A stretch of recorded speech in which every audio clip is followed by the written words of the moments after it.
leur tenue. Vêtus d'une vieille chemise et armés de leur gaffe, les maîtres flotteurs. Retour sur ce métier oublié. C'est une tradition, c'est un métier qui a disparu, c'est un métier qui est en train de se perdre. Donc le remettre en mémoire et pour que ce soit les plus jeunes ou même les plus anciens, c'est quand même quelque chose qui est important. Depuis une dizaine d'années, la fête des Walous à Raon-l'Étape ravive la mémoire et préserve ce savoir-faire. Cette activité a façonné la vie des habitants du Donon au Honeck du Moyen-Âge au milieu du XIXe siècle. Raon-l'Étape, alors hissée au rang de capitale régionale du flottage de planches, fournissait en bois Nancy, Metz, parfois l'Allemagne et Paris, jusqu'à l'arrivée du train. Un métier et un savoir-faire aujourd'hui méconnu, le MAG de la Rédac vous propose une halte au temps des Walous, ces hommes qui travaillaient le bois au fil de l'eau.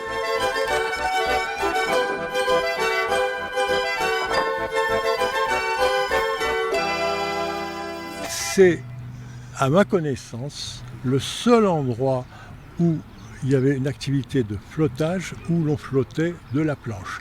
Parce que vous allez un petit peu partout en Europe, en Suisse, en Allemagne, en Autriche, là où il y avait aussi du flottage, là on flottait toujours des rondins, des grumes si vous voulez, hein, du bois non façonné. Or, à Raon-l'Étape, ce qu'on faisait, ça apportait une plus-value en fait à la valeur du bois. On flottait de la planche. Pendant près de 400 ans, la ville a abrité 250 à 300 flotteurs des Walous, maîtres flotteurs, contre-maîtres, qui ont développé l'industrie du bois et du flottage du bois sur Raon-l'Étape et par extension la richesse de Raon-l'Étape.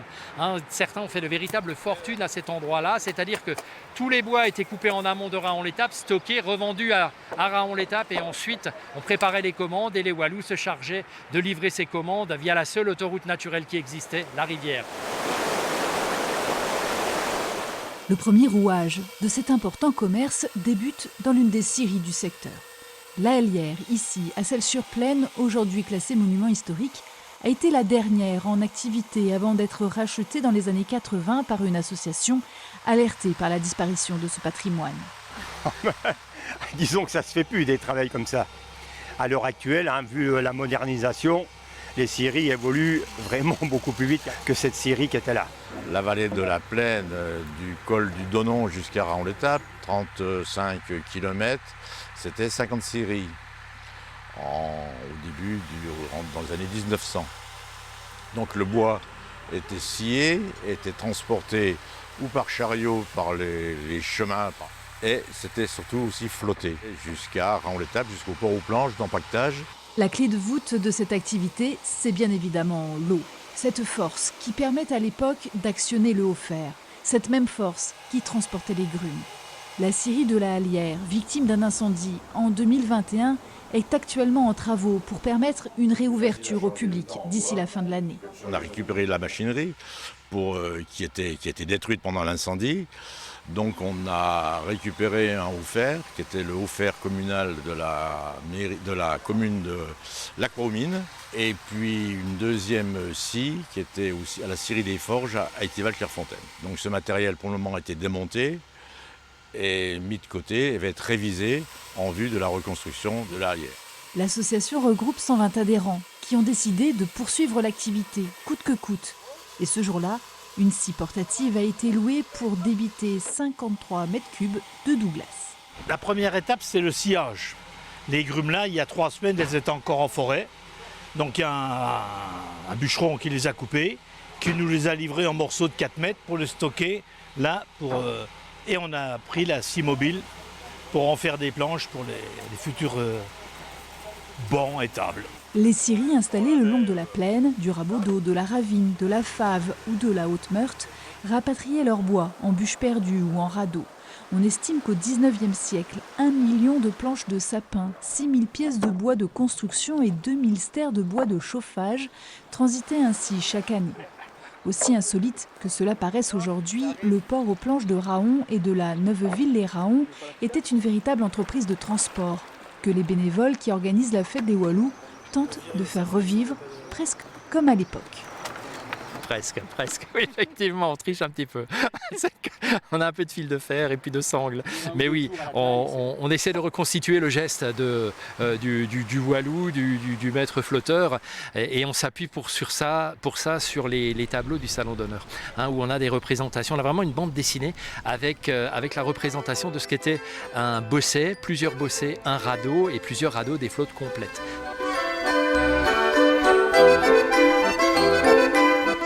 Cette fête des Walous, c'est en fait faire revivre la tradition du flottage à Raon-l'Étape. C'est une tradition qu'on avait tendance à oublier, mais qui était omniprésente à Raon-l'Étape par le biais des tableaux du Salon d'honneur. Les tableaux ont été mis en valeur le long de la Meurthe sur une promenade qui retrace ainsi l'histoire de la ville et notamment l'industrie du bois. Arrêtée en 1900, c'est aujourd'hui la principale trace de l'activité et de la fabrication des embarcations. On fait 8 piles de 8 planches, hein, donc en fait 64 planches. Et ces 8 piles, on les lie entre elles, hein, par 2 madriers, à l'avant, à l'arrière. Et c'est ce qui fait un immense plancher. Là, en l'occurrence, ce sont des planches de 4 mètres avec 2 mètres de largeur. Donc on a un plancher de 8 mètres carrés qu'on va appeler un bosset, qui est le premier élément du radeau. Hein, et un deuxième bosset, un troisième, un quatrième, jusqu'à 15 bossets. Hein, on avait des flottes qui, des fois, étaient même plus grandes et qui pouvaient peser, au final, entre 70 et 80 tonnes de bois. 1000 à 1500 planches pouvaient être ainsi attachées avec des hartes, du noisetier torsadé qui servait de cordage et maintenait ainsi 60 à 80 tonnes de bois. Il y avait donc ce flottage en amont et c'était aussi les Raonais qui emmenaient ces trains de flotte vers la Lorraine, la Meurthe, puis la Moselle et ça allait jusqu'à Metz, jusqu'à Thionville et pratiquement ça pouvait aller plus loin. Le bois pouvait être acheminé jusqu'à Paris ou en Allemagne. Des trains de planches qui circulaient ainsi sur des dizaines, voire des centaines de kilomètres. On vise la roche où il y a du remous, la porte de droite. Entre les deux, il y a du blanc, il y a de l'écume. C'est là qu'on va aller. Et les flotteurs, quand il y avait les radeaux de 15-20 bossets, ils étaient 3. Hein, et ils utilisaient en fait tout un système de barrage, de pertuis qui ponctuait ces rivières et qui permettait de maintenir un niveau d'eau relativement suffisant pour effectivement flotter. Il ne faut pas oublier qu'on flottait en hiver. Hein. Le flottage, on flottait entre octobre et mars-avril quand il y avait beaucoup d'eau. Il y avait beaucoup de gens perclus, il y a eu des morts par accident, par écrasement, par noyade, etc. quoi.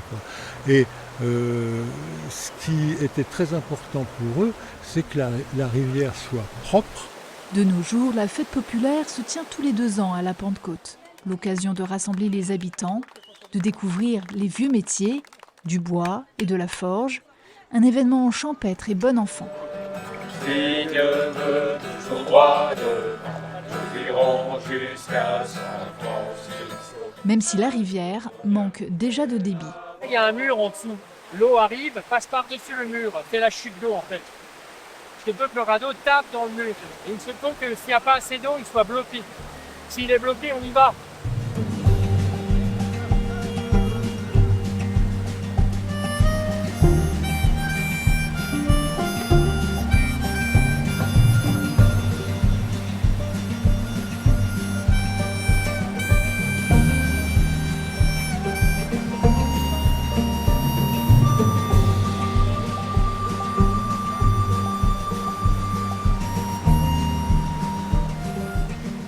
Il faut garder ça partout en France. Le folklore, ça fait des souvenirs pour les aînés, ça fait repenser aux difficultés qu'il y avait avant et plein de choses comme ça. C'était l'occasion de venir, quoi. Je ne le connaissais pas du tout, parce que bon, j'habite à Charmes dans les Vosges et bon, je suis un peu surpris, quoi. Puis avec le beau temps, ça va tout seul. C'est la nature, c'est le démontage des radeaux, la flotte, tout ça, c'est trop bien. Les radeaux de planche pèsent 1 tonne. La mise à l'eau nécessite un peu de technique.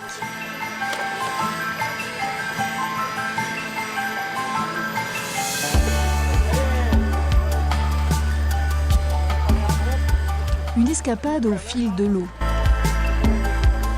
Et pour vous faire vivre ce voyage dans le temps, notre journaliste n'a pas hésité à se jeter à l'eau.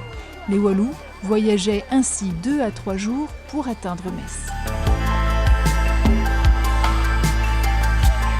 il y a des textes poétiques qui parlent notamment de journées de flottage sur la rivière, notamment quand ils arrivaient à Saint-Nicolas, où les aubergistes se frottaient les mains parce qu'on avait 100, 200 Walous qui arrivaient là, qu'il fallait restaurer, qu'il fallait faire la fête, mais pas trop parce qu'il fallait aller dormir et le lendemain à 3-4 heures du matin reprendre les radeaux et repartir. Les gamins les attendaient, sautaient sur les radeaux et faisaient quelques centaines de mètres avec eux, c'était une vraie fête.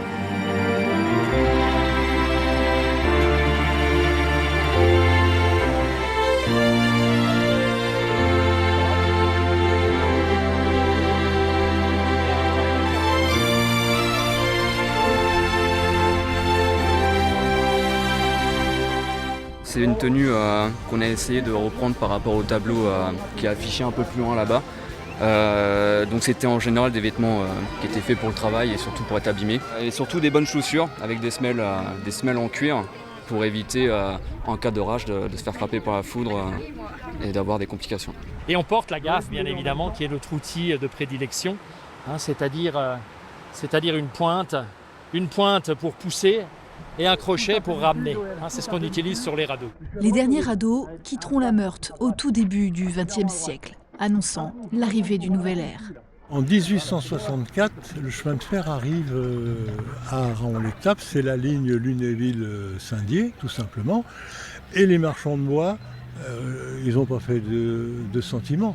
Ils se sont dit, d'abord, c'était une population pas facile à manier, les flotteurs de bois. Hein.